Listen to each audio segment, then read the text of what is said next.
ସମସ୍ତଙ୍କୁ ଖ୍ରୀଷ୍ଟ ପ୍ରେମରେ ମୋର ଆନ୍ତରିକ ନମସ୍କାର। ପ୍ରିୟ ବନ୍ଧୁଗଣ, ଆଜିର ଭିଡ଼ିଓରେ ଆମେମାନେ ସେହି ଜାଗାକୁ ଦେଖିବା ଯେଉଁ ଜାଗାରେ ପ୍ରଭୁ ଯୀଶୁଖ୍ରୀଷ୍ଟ ନିଜର ଶିଷ୍ୟମାନଙ୍କୁ ସ୍ୱର୍ଗ ସୁବିଧା ପ୍ରାର୍ଥନା ଶିଖାଇଥିଲେ।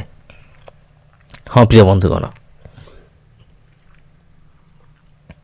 ପ୍ରଭୁ ଯୀଶୁଖ୍ରୀଷ୍ଟ ଶିଷ୍ୟମାନଙ୍କୁ ଯେଉଁ ସ୍ୱର୍ଗ ସୁବିଧା ପ୍ରାର୍ଥନା ଶିଖାଇଲେ ସେ ଜାଗାକୁ ଆଜି ଆମେ ଦେଖୁଅଛୁ। ଏଇଟା ହେଉଛି ସେଇ ଜାଗା, ଟିକେ ଭଲରେ ଦେଖନ୍ତୁ।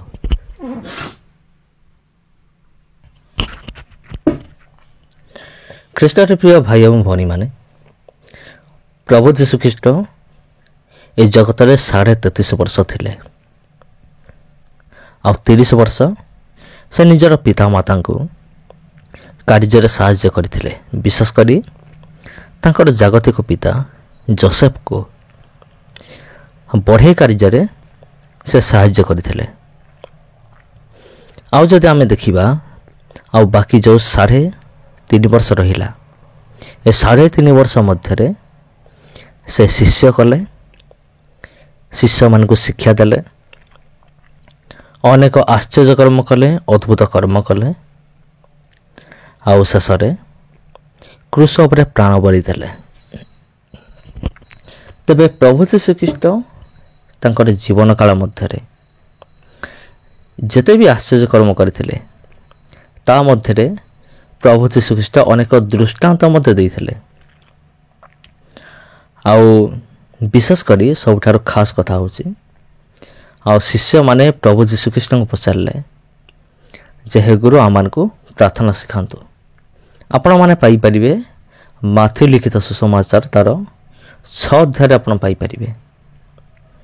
ଆଉ ପ୍ରଭୁ ଯୀଶୁଖ୍ରୀଷ୍ଟଙ୍କୁ ତାଙ୍କର ଶିଷ୍ୟମାନେ ପଚାରୁଛନ୍ତି, ଶିଷ୍ୟମାନେ କହିଲେ ଯେ ଗୁରୁ, ଆମମାନଙ୍କୁ ପ୍ରାର୍ଥନା କରିବା ଶିଖାନ୍ତୁ। ଆଉ ସେତେବେଳେ ପ୍ରଭୁ ଯୀଶୁଖ୍ରୀଷ୍ଟ ସ୍ୱର୍ଗସ୍ଥ ପ୍ରାର୍ଥନା ତାଙ୍କୁ ଶିଖାଇଲେ। ଆଜିର ଭିଡ଼ିଓରେ ଆମେମାନେ ସେ ସ୍ୱର୍ଗସ୍ଥ ପିତା ପ୍ରାର୍ଥନାକୁ ଆମେମାନେ ଟିକେ ଧ୍ୟାନ କରିବା।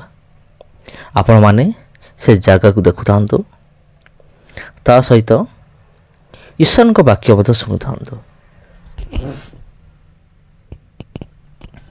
ପ୍ରଭୁ ଯୀଶୁଖ୍ରୀଷ୍ଟ ତାଙ୍କର ଶିଷ୍ୟମାନଙ୍କୁ ଯେଉଁ ପ୍ରାର୍ଥନା ଶିଖାଇଲେ, ଯେ ଆମେମାନେ ମଧ୍ୟ ଅନେକ ସମୟରେ ଯେତେବେଳେ ପ୍ରାର୍ଥନା କରୁ, ଚର୍ଚ୍ଚ ମଧ୍ୟରେ ହେଉ କି ଘରେ ହେଉ, ଆମେମାନେ ସ୍ୱର୍ଗସ୍ଥ ପିତା ପ୍ରାର୍ଥନା ଆମେମାନେ କରିଥାଉ।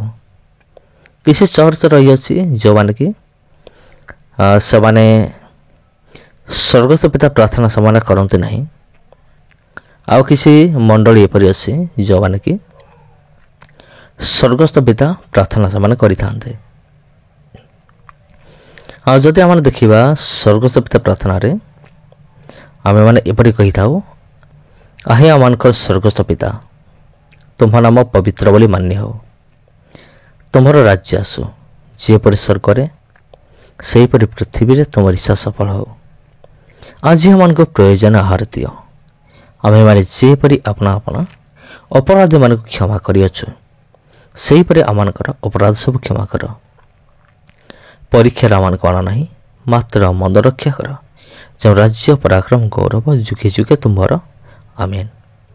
ଏଇ ଯେଉଁ ସ୍ୱର୍ଗସ୍ଥ ପିତା ପ୍ରାର୍ଥନା, ପ୍ରଭୁ ଯୀଶୁଖ୍ରୀଷ୍ଟ କାହିଁକି ତାଙ୍କ ଶିଷ୍ୟମାନଙ୍କୁ ସ୍ୱର୍ଗସ୍ଥ ପିତା ପ୍ରାର୍ଥନା ଶିଖାଇଲେ? ଏହି ସ୍ୱର୍ଗସ୍ଥ ପ୍ରାର୍ଥନା ଭିତରେ କ'ଣ ଗୁରୁତ୍ୱ ରହିଅଛି? ତେବେ ପ୍ରିୟ ବନ୍ଧୁଗଣ, ଯଦି ଆପଣଙ୍କୁ ଏହି ଭିଡ଼ିଓ ଭଲ ଲାଗୁଛି, ଯଦି ଆପଣଙ୍କୁ ଏହି ଭିଡ଼ିଓରୁ କିଛି ଶିଖିବାକୁ ମିଳୁଛି, ତେବେ ତାକୁ ଅନ୍ୟମାନଙ୍କୁ ମଧ୍ୟ ଶିଖାନ୍ତୁ। ଆଉ ଏହି ଭିଡ଼ିଓକୁ ସେୟାର କରନ୍ତୁ, ଭିଡ଼ିଓକୁ ଗୋଟେ ଲାଇକ୍ ମଧ୍ୟ କରିଦିଅନ୍ତୁ। ତେବେ ପ୍ରଭୁ ଯୀଶୁଖ୍ରୀଷ୍ଟ ତାଙ୍କର ଶିଷ୍ୟମାନଙ୍କୁ କାହିଁକି ଏହି ପ୍ରାର୍ଥନା ଶିଖାଇଲେ? କାରଣ ଏଇ ଯେଉଁ ସ୍ୱର୍ଗସ୍ଥ ପିତା ପ୍ରାର୍ଥନା ରହିଅଛି, ତାକୁ ଅନେକ ଗୁରୁତ୍ୱ ଦିଅନ୍ତି ନାହିଁ ବା ଗୁରୁତ୍ୱ ଭାବରେ ନିଅନ୍ତି ନାହିଁ। କିନ୍ତୁ ଏମିତି ଗଭୀର ବିଷୟ ସବୁ ଏଠି ରହିଅଛି, ଯାହାକି ଜଣେ ଖ୍ରୀଷ୍ଟିଆନ ନିମନ୍ତେ ପ୍ରଭୁ ଯୀଶୁଖ୍ରୀଷ୍ଟଙ୍କୁ ବିଶ୍ୱାସ କରିବା ବ୍ୟକ୍ତିଙ୍କୁ ଜାଣିବା ନିହାତି ଦରକାର। ଏଠି ଗୋଟେ ବିଷୟ ରହିଅଛି, ଆମ୍ଭେମାନେ ଯେପରି ଆପଣା ଅପରାଧୀମାନଙ୍କୁ କ୍ଷମା କରିଅଛୁ, ସେହିପରି ଆମମାନଙ୍କର ଅପରାଧ ସବୁ କ୍ଷମା କର। ତେବେ ପ୍ରିୟ ବନ୍ଧୁଗଣ, ଆମମାନଙ୍କ ଅପରାଧ କେତେବେଳେ କ୍ଷମା ହେବ? ଯେତେବେଳେ ଆମେମାନେ ଅନ୍ୟମାନଙ୍କ ଅପରାଧ କ୍ଷମା କରିବା। ସେଥିପାଇଁ ଯେତେବେଳେ ଆମେ ସ୍ୱର୍ଗସ୍ଥ ପିତା ପ୍ରାର୍ଥନା କରୁ, ଗୋଟେ ବିଷୟ କହୁ ଯେ ଆମ୍ଭେମାନେ ଯେପରି ଆପଣା ଆପଣା ଅପରାଧୀମାନଙ୍କୁ କ୍ଷମା କରିଅଛୁ, ଆମେ ଯେମିତି କ୍ଷମା କରିବା ଆମେ ସେମିତି କ୍ଷମା ପାଇବା। ଆମେ କମ୍ କ୍ଷମା କରିବା, କମ୍ କ୍ଷମା ପାଇବା। ଯଦି କ୍ଷମା କରିବା ନାହିଁ, କ୍ଷମା ମଧ୍ୟ ପାଇବା ନାହିଁ। ଯଦି ଆମେମାନେ ଆମମାନଙ୍କର ଅପରାଧୀକୁ ସମସ୍ତ ଅପରାଧ ଆମେ କ୍ଷମା କରୁଅଛୁ, ତେବେ ପରମେଶ୍ୱର ମଧ୍ୟ ଆମମାନଙ୍କର ସମସ୍ତ ଅପରାଧକୁ କ୍ଷମା କରିବେ।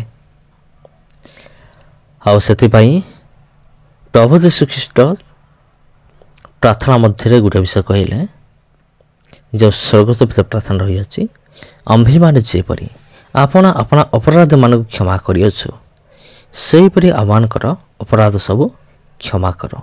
ଆମେମାନେ ଯେମିତି କ୍ଷମା କରିଛୁ, ତୁମେ ମଧ୍ୟ ଆମମାନଙ୍କ ଅପରାଧ ସେମିତି କ୍ଷମା କର। ଆମେ ଯେମିତି କ୍ଷମା କରିବା ସେମିତି ପାଇବା। ତାପରେ ଆଉ ଗୋଟେ ବିଷୟ ରହିଛି ନମ୍ବର 2, ତୁମ୍ଭରେ ରାଜ୍ୟ ଆସୁ, ଯେପରି ସ୍ୱର୍ଗରେ ସେହିପରି ପୃଥିବୀରେ ତୁମର ଇଚ୍ଛା ସଫଳ ହେଉ। ଯେ ଈଶ୍ୱରଙ୍କର ଇଚ୍ଛା ସଫଳ ହେବା ନିହାତି ଆବଶ୍ୟକ ଅଟେ। ଯେମିତି ସ୍ୱର୍ଗରେ ସେମିତି ପୃଥିବୀରେ। ସ୍ୱର୍ଗରେ କେମିତି? ସ୍ୱର୍ଗରେ ଯଦି ଆମେ ଦେଖିବା, 4 ପ୍ରାଣୀ, 24 ପ୍ରାଚୀନ, ଅସଂଖ୍ୟ ଦୂତଗଣ, ସେମାନେ ଦିନ ରାତି ଉବୁଡ଼ ହୋଇ ପରମେଶ୍ୱରଙ୍କୁ ଗୌରବ ଦିଅନ୍ତି। ସେଥିପାଇଁ ପରମେଶ୍ୱର ଚାହାନ୍ତି ପୃଥିବୀରେ ବି ସେମିତି ହେଉ। ପୃଥିବୀରେ ମଧ୍ୟ ସମସ୍ତେ ଜାନୁପାତି ତାଙ୍କର ଗୌରବ କରନ୍ତୁ, ତାଙ୍କୁ ପ୍ରଶଂସା କରନ୍ତୁ ଏବଂ ତାହାଙ୍କୁ ଜାଣନ୍ତୁ। ଏହା ହେଉଛି ଈଶ୍ୱରଙ୍କ ଇଚ୍ଛା ଅଟେ। ଲେଖା ଅଛି, ତୁମର ଇଚ୍ଛା ସଫଳ ହେଉ। ଈଶ୍ୱରଙ୍କ ଇଚ୍ଛା ସଫଳ ହେବା ନିହାତି ଦରକାର। ଆଉ ସେଥିପାଇଁ ଆମେମାନେ କହୁ ଯେ ତୁମର ଇଚ୍ଛା ସଫଳ ହେଉ, ଯେପରି ସ୍ୱର୍ଗରେ ସେମିତି ପୃଥିବୀରେ। ତେବେ ଈଶ୍ୱରଙ୍କ ଇଚ୍ଛା କେତେବେଳେ ସଫଳ ହେବ? ଯେତେବେଳେ ଆମେମାନେ ଈଶ୍ୱରଙ୍କ ନିମନ୍ତେ କାର୍ଯ୍ୟ କରିବା, ତାଙ୍କର ଇଚ୍ଛାକୁ ଜାଣିବା, ତାଙ୍କର ଇଚ୍ଛା ଅନୁଯାୟୀ କାମ କରିବା, ତେବେ ତାଙ୍କର ଇଚ୍ଛା ସଫଳ ହେବ। ତାପରେ ଆଉ ଗୋଟେ ବିଷୟ ଅଛି, ଆଜି ଆମମାନଙ୍କୁ ପ୍ରୟୋଜନୀୟ ଆହାର ଦିଅ। ତେବେ ଆମମାନଙ୍କର ଆହାର ବିଶେଷ କରି 2 ପ୍ରକାର ରହିଅଛି। ଗୋଟେ ହେଉଛି ଜାଗତିକ ଆହାର, ଗୋଟେ ହେଉଛି ଆତ୍ମିକ ଆହାର। ଏଠି ଯେଉଁ ଲେଖା ଅଛି ପ୍ରୟୋଜନୀୟ ଆହାର ଦିଅ, ତାହା ଆତ୍ମିକ ଆହାରକୁ ସୂଚାଏ। ଆତ୍ମିକ ଭାବରେ ଆମକୁ ଆହାର ଦରକାର ପ୍ରତିଦିନ। କାରଣ ଜାଗତିକ ଭାବରେ ଯଦି ଆମେ ଦେଖିବା, ଜଣେ କେତେବେଳେ ଶକ୍ତି ପ୍ରାପ୍ତ ହୁଏ? ଯେତେବେଳେ ଜଣେ ଖାଦ୍ୟ ଖାଏ, ଭୋଜନ କରେ, ସେତେବେଳେ ସେ ଶକ୍ତି ପ୍ରାପ୍ତ ହୁଏ। ଆଉ ଶରୀର ନିମନ୍ତେ ଯେମିତି ଶାରୀରିକ ଶକ୍ତି ଦରକାର, ଆତ୍ମା ନିମନ୍ତେ ଆତ୍ମିକ ଶକ୍ତି ମଧ୍ୟ ଦରକାର। ତେବେ ଏଇ ଯେଉଁ ଆତ୍ମିକ ଶକ୍ତି ରହିଅଛି, ତାହା କିପରି ମିଳିବ? ତାହା ହେଉଛି ପରମେଶ୍ୱରଙ୍କ ବାକ୍ୟ ଅଧ୍ୟୟନରୁ ମିଳିବ। ଈଶ୍ୱରଙ୍କ ଠାରେ ହିଁ, ପ୍ରଭୁ ଯୀଶୁଙ୍କ ଠାରେ ହିଁ ଆତ୍ମିକ ଶକ୍ତି ଗୁଡ଼ିକ ରହିଅଛି। ତେବେ ପ୍ରିୟ ବନ୍ଧୁଗଣ, ତେବେ ପରମେଶ୍ୱରଙ୍କୁ ମାଗିବା ଯେ ଆଜି ମାନଙ୍କୁ ପ୍ରୟୋଜନ ଆହାର ଦିଅ। ଆମମାନଙ୍କୁ ଆଜି ଯାହା ଦରକାର ସେ ଆତ୍ମିକ ଆହାର ଆମମାନଙ୍କୁ ପ୍ରଭୁ ତୁମେ ଯୋଗାଅ।